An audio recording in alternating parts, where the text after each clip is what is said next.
నమస్తే, welcome to I dream మాన ఆయుర్వేదం. నేను మీ భవ్య. మనందరికీ బాగా నీరసంగా ఉండడం, నరాల బలహీనత ఎక్కడ ఉన్నా కూడా అసలు ఓపిక అనిపించట్లేదు, కాస్త 2 అడుగులు వేయంగానే నా వల్ల కావట్లేదు అనిపించిన, అసలు కాళ్ళు బాగా నొప్పులు అనిపించినా కూడా మీ అందరికీ ఒక మంచి సైడ్ ఎఫెక్ట్స్ లేకుండా ఒక చిట్కా ఉందన్నమాట. ఆ చిట్కా చెప్పడానికి మన ముందు top most ayurvedic doctor Madhusudana Sharma గారు ఉన్నారనమాట మనతో పాటు స్టూడియోలో. ఈసారి ఎటువంటి చిట్కాతో వచ్చారో అడిగి తెలుసుకుందాం. నమస్తే సార్, ఎలా ఉన్నారు సార్? సార్, మా అందరికీ ఒక మంచి చిట్కాలు చెప్పడానికి మీరు ఎప్పుడు ప్రయత్నిస్తూనే ఉన్నారు. అవన్నీ ఫుల్ సక్సెస్ఫుల్ అయ్యి మా ప్రేక్షకులు చాలామంది ఇవి చాలా బాగున్నాయి సార్, ఇంకా ఏమన్నా చెప్పండి అని అడుగుతున్నారు అనమాట. ఈసారి మాకు నరాల బలహీనత వల్ల లేకపోతే వీక్నెస్కి వీటికి మీరు ఇచ్చే చిట్కా ఏంటి? ఇంతకుముందు కూడా మంచి చిట్కాలు చెప్పామమ్మా. అవన్నీ ఫాలో అయ్యి మీరు అన్నట్లు చాలా హ్యాపీగా ఫీల్ అవుతున్నారు. మాకు చాలా మంది ఫోన్ చేస్తున్నారు, మీకు కూడా అంతే కామెంట్స్ రూపంలో అసలు వాళ్ళు వ్యూవర్స్ అని పక్కన పెడితే ఇప్పుడు మేమే ఉన్నాం సార్. మాకు పొద్దున్న నుంచి మేము ఉన్నామా, మీరు చెప్పే చిట్కాల వల్ల మాకు పొద్దున్న నుంచి సాయంత్రం వరకు అలసిపోకుండా కంటిన్యూస్ గా మాట్లాడినా చాలా ఉపయోగపడ్డాయి మాకు. ఎగ్జాక్ట్లీ. సో ఈ రోజుల్లో ఇది కామన్ అయిపోయిందమ్మా.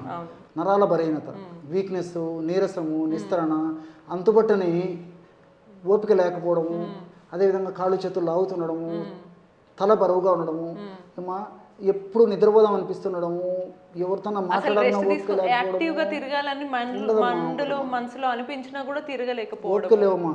సో చిన్న పెద్ద ధనిక తారతమ్య, స్త్రీ పురుష తారతమ్యం లేకుండా అందరికి వచ్చేటువంటి కామన్ ప్రాబ్లం అమ్మా. కొంతమందికి అయితే కొన్ని వ్యాధుల వల్ల ఈ సమస్య కలుగుతుంటుంది, కొంతమందికి ఎలాంటి సమస్య ఉండదమ్మా. సో పరీక్ష చేయించుకుంటే అన్ని నార్మల్గా ఉంటాయి, కానీ ఈ యొక్క ప్రాబ్లంతో ఇబ్బంది పడతారు. సో ఇలా రకరకాల దీనికి మరి ఏం చిట్కాలతో వచ్చారు సార్? ఒకసారి చెప్తానమ్మా. మంచి చిట్కమ్మా. సో ఏ కారణం వల్ల వచ్చినటువంటి నరాల బలహీనత అయినా ఇప్పుడు మనం చెప్పబోయేటువంటి చిట్కా చాలా చక్కగా పనిచేస్తుంది. సో కారణం ఏదైనా సరే మంచి కామన్ రెమెడీ, అందరూ వాడుకోదగ్గ దివ్యమైనటువంటి ఔషధాన్ని చెప్తాను. ఎటువంటి సైడ్ ఎఫెక్ట్స్ ఉండవు, ఏజ్ గ్రూప్ వాళ్ళైనా వాడుకోవచ్చు. సైడ్ బెనిఫిట్స్ ఉంటాయమ్మా, సైడ్ ఎఫెక్ట్స్ అయితే ఉండవు. సో ఎలాగంటేమా కేవలం 3 పదార్థాలు, అవి కూడా ఎలాగ ఆ పదార్థాలు కలిపి తయారు చేసుకోవాలని చెప్తాను చూడండి. సో ఉసిరి పెచ్చుల యొక్క పొడి ఒక 20 గ్రామ్స్ తీసుకోవాలమ్మా. ఉసిరి పెచ్చులమ్మా, మనకు మార్కెట్లో ఈ ఉసిరి పెచ్చులు దొరుకుతాయి, అదేవిధంగా ఉసిరి పెచ్చుల యొక్క పౌడర్ దొరుకుతుందమ్మా, ఆమ్లా పౌడర్ అని చెప్పేసి. సో ఈ ఆమ్లా పౌడరు ఒక 20 గ్రామ్స్ తీసుకోవాలమ్మా. మన ప్రేక్షకులకు అర్థమైంది కొద్దిగా మాత్రమే ఇక్కడ తీసుకోవడం జరుగుతుందమ్మా. సో 20 గ్రామ్స్ ఉసిరి పెచ్చుల పొడి తీసుకోవాలి. అలాగే రెండవ పదార్థంగా లవంగాలని, ఎగ్జాక్ట్లీ లవంగాలను కాస్త వేయించేసేసిమా పౌడర్గా తయారు చేసుకొని అదొక 20 గ్రామ్స్ లవంగాల పొడి కూడా తీసుకోవాలమ్మా. సో ఉసిరి పెచ్చుల పొడి ఆర్ ఆమ్లా పొడి అనేటువంటి పేరుతో పిలువబడేటువంటి ఆ పౌడర్ ఒక 20 గ్రామ్స్, లవంగాల పొడి ఒక 20 గ్రామ్స్. మూడవ పదార్థంగా అశ్వగంధ. బాగా అనుకున్నారమ్మా మీరు. సో మీరు చెప్పే చిట్కాలు రెగ్యులర్ గా ఫాలో అవుతుంటాం, సో అలా మాకు వెరీ గుడ్ అమ్మా. సో అశ్వగంధ పొడి అమ్మా. సో అశ్వగంధ పౌడర్ కూడా 20 గ్రామ్స్ తీసుకోవాలి. సో కేవలం 3 పదార్థాలమ్మా. సో ఉసిరిక పొడి 20 గ్రాములు తీసుకున్నాము, అదేవిధంగా లవంగాలను వేయించి చేసినటువంటి చూర్ణం ఒక 20 గ్రాములు తీసుకున్నాము, చివరగా మూడవ పదార్థంగా అశ్వగంధ చూర్ణం తీసుకున్నాము. ఉసిరి పొడి బాగా ఎండబెట్టి పొడి పట్టారు కదా సార్? ఎస్, ఎగ్జాక్ట్లీ అమ్మా. ఉసిరి పెచ్చులమ్మా, ఎండించినటువంటి పెచ్చులు తీసుకొచ్చేసి పౌడర్ చేసుకోవచ్చు, లేకపోతే ఉసిరికాయలు దొరికేటువంటి సీజన్లో ఉసిరికాయలు మనమే ఎండబెట్టి కూడా తయారు చేసుకోవచ్చు, లేకపోతే మార్కెట్లో కూడా మంచి ఉసిరి పొడి దొరుకుతుంది, ప్రాబ్లం అయితే ఏం లేదు. సో ఈ 3 పదార్థాలు కలిపి తయారు చేసుకున్నటువంటి ఔషధము వివిధ రకాలైనటువంటి కారణాల వల్ల వచ్చేటువంటి నరాల బలహీనత, నీరసము, నిస్తరణ, అశక్తత, కాళ్ళు చేతులు లాగుతుండడము, ఎప్పుడు ఏ పని చేయబుద్ధి కాకపోవడము, ఇలాంటివన్నీ కూడా తగ్గేటువంటి దివ్యమైనటువంటి ఔషధ గుణాలు ఇందులో ప్రకృతి నిక్షిప్తీకరించి మనకు ప్రసాదించడం జరిగిందమ్మా. కేవలము 1 నిమిషం లోపలే బ్రహ్మాండమైన ఔషధం కూడా రెడీ అయిపోతుందమ్మా. కేవలం 20 గ్రాముల చొప్పున తీసుకున్నాం.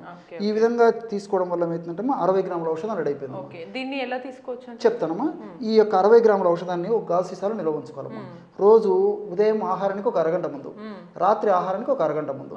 ఎలా తీసుకోవాలంటేమా ఒక చిన్న ప్లేట్ కానీ లేకపోతే చిన్న పాత్ర ఇలాంటిది కానీ తీసుకొని కేవలము 1 గ్రామ్ అమ్మా, కేవలము 1 గ్రామ్. ఏదో మీకు త్వరగా నీరసం, నిస్తరణ తగ్గాలి, బలహీన తగ్గాలని చెప్పేసి ఎక్కువ తీసుకోవాలి. కేవలం ఉదయం 1 గ్రాము, రాత్రి 1 గ్రాము. ఈ విధంగా తీసుకొని ఇందులో స్వచ్ఛమైనటువంటి తేనెమ్మా, స్వచ్ఛమైనటువంటి తేనె తగినంత కలుపుకోవాలి. 1 గ్రాము మనం తయారు చేసుకున్నటువంటి పొడి కలుపుకున్నాము.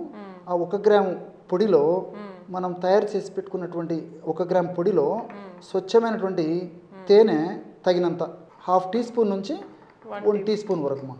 చూడండి అమ్మా, బ్రహ్మాండమైనటువంటి నరాల బలహీనత, నీరసము, నిస్తరణ ఎప్పటికప్పుడు చక్కగా పొడి పట్టి పెట్టుకుంటే తీసుకునే ముందు ఫ్రెష్గా ఇలా కలిపేసుకొని తేనె కలుపుకొని తీసుకోవాలమ్మా. చప్పరించేసేసి మింగేసేయడం అమ్మా. ఓకే ఓకే, డైరెక్ట్ ఇలా ఈ పేస్ట్ లాగా ఉన్నదాన్ని మనం తీసుకోవచ్చు. తీసుకోవాలమ్మా. సో ఈ పద్ధతిలో రోజు 2 సార్లు తీసుకోవాలమ్మా.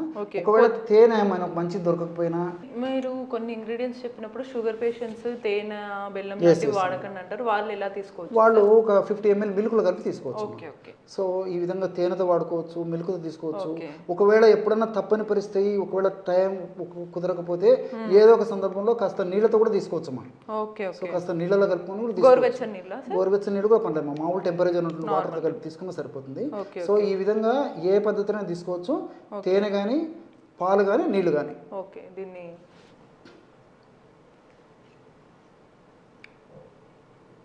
తెలుస్తుంది సార్, అన్ని ఇంగ్రీడియంట్స్ టేస్ట్ తెలుస్తుంది. అంటే చిన్నపిల్లలు కూడా చక్కగా తీసుకుంటారు, ఏ బాధ లేదు. సువాసన ఉంటుంది, రుచి ఉంటుంది, చాలా బాగుంది, స్వీట్గా ఉంటుంది. ఇదేదో స్వీట్ తిన్నట్టు నేను తింటూనే ఉండేలా ఉన్నాను. సో చిన్నపిల్లలు కూడా తీసుకోవచ్చు అనమాట. చాలా చాలా చాలా మంచి సింపుల్ రెమెడీ మనకి. దీనివల్ల ఉపయోగాలు కూడా సార్ చెప్పారు మనకి. ఇక్కడ మరొక విషయం కూడా తెలుసుకోవాలమ్మా. ఇందులో ఉన్నటువంటి 3 ఇంగ్రీడియంట్స్ కూడా కాస్త, ఎందుకంటే ఈ రోజుల్లో ఏమంటేమా భౌతిక ప్రపంచం అమ్మా, శాస్త్రీయంగా ఏదైనా చెప్తే గానీ, ముఖ్యంగా చదువుకున్న వాళ్ళకు దాని మీద వాటి గురించి కూడా కాస్త చెప్తే వాళ్ళకు కూడా దాని మీద కాన్ఫిడెన్స్ వస్తుంది. సో ఈ ఉసిరిలో క్లోరోజెనిక్ యాసిడ్ అని చెప్పేసి ఉంటుందమ్మా. ఈ క్లోరోజెనిక్ యాసిడ్ గుణం ఏంటంటే, మన దేహంలో కణాల్లో ఉన్నటువంటి శక్తిని కలుగజేసేటువంటి మైటోకాండ్రియా ఏదైతే ఉన్నాయో వాటి యొక్క ఉత్పత్తిని పెంచి వాటిని చైతన్యపరుస్తుందమ్మా. సో ఎప్పుడైతే ఆ విధంగా ఉత్పత్తిని పెంచి చైతన్యవంతం చేస్తాయో ఆటోమేటిక్గా మనకు శక్తి వస్తుంది. సో క్లోరోజెనిక్ యాసిడ్ ఆ విధంగా ఉపయోగపడుతుంది. ఆ విధంగా అట్లే లవంగాల్లో యూజినాల్ అని చెప్పేసి ఉంటుందమ్మా.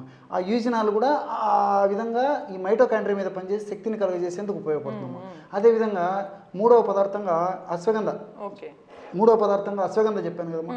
ఈ అశ్వగంధాలు కూడా గ్లైకో అమైనో గ్లైకాన్స్ అని చెప్పేసి కొన్ని రసాయన పదార్థాలు ఉంటాయమ్మా.